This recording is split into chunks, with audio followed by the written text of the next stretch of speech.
बुद्धं शरणं गच्छामि धम्मं शरणं गच्छामि संघं शरणं गच्छामि। नमो बुद्धाय। महात्मा बुद्ध की जुड़े प्रेरक प्रसंग हमेशा समाज को एक दिशा देने का काम किया है।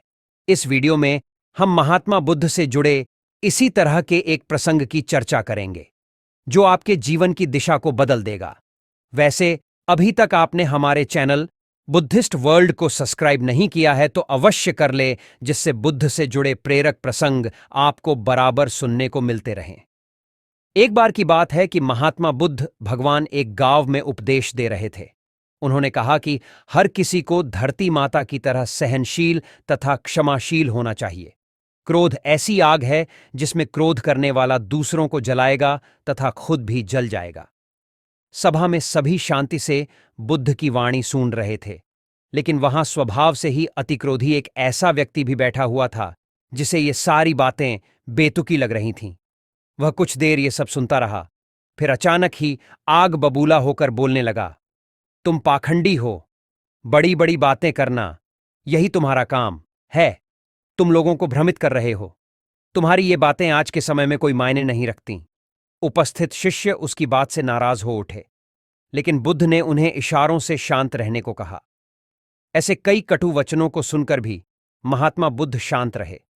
अपनी बातों से ना तो वह दुखी हुए, ना ही कोई प्रतिक्रिया की। यह देखकर वह व्यक्ति और भी क्रोधित हो गया और उसने बुद्ध के मुंह पर थूककर वहां से चला गया। अगले दिन जब उस व्यक्ति का क्रोध शांत हुआ तो उसे अपने बुरे व्यवहार के कारण पछतावे की आग में जलने लगा और वह उन्हें ढूंढते हुए उसी स्थान पर पहुंचा। पर बुद्ध कहाँ मिलते, वह तो अपने शिष्यों के साथ पास वाले एक अन्य गांव निकल चुके थे। व्यक्ति ने बुद्ध के बारे में लोगों से पूछा और ढूंढते ढूंढते जहां बुद्ध प्रवचन दे रहे थे वहां पहुंच गया। उन्हें देखते ही वह उनके चरणों में गिर पड़ा और बोला, मुझे क्षमा कीजिए प्रभु। बुद्ध ने पूछा, कौन हो भाई, तुम्हें क्या हुआ है, क्यों क्षमा मांग रहे हो? उसने कहा, क्या आप भूल गए? मैं वही हूं जिसने कल आपके साथ बहुत बुरा व्यवहार किया था। मैं शर्मिंदा हूं। मैं अपने दुष्ट आचरण के लिए क्षमा याचना करने आया हूं महात्मन। भगवान बुद्ध ने उससे प्रेमपूर्वक कहा, बीता हुआ कल तो मैं वहीं छोड़कर आ गया और तुम अभी भी वहीं अटके हुए हो। तुम्हें अपनी गलती का आभास हो गया, तुमने पश्चाताप कर लिया, तुम निर्मल हो चुके हो। अब तुम आज में प्रवेश करो। बुरी बातें तथा बुरी घटनाएं याद करते रहने से वर्तमान और भविष्य दोनों बिगड़ जाते हैं। बीते हुए कल के कारण आज को मत बिगाड़ो। उस व्यक्ति का सारा बोझ जैसे उतर गया। उसने भगवान बुद्ध के चरणों में पड़कर क्रोध त्याग का तथा क्षमाशीलता का संकल्प लिया। बुद्ध ने उसके मस्तिष्क पर आशीष का हाथ रखा। उस दिन से उसमें परिवर्तन आ गया और उसके जीवन में सत्य, प्रेम व करुणा की धारा बहने लगी। यह प्रसंग आज के समय में भी उतना ही प्रासंगिक है जितना बुद्ध के समय में था।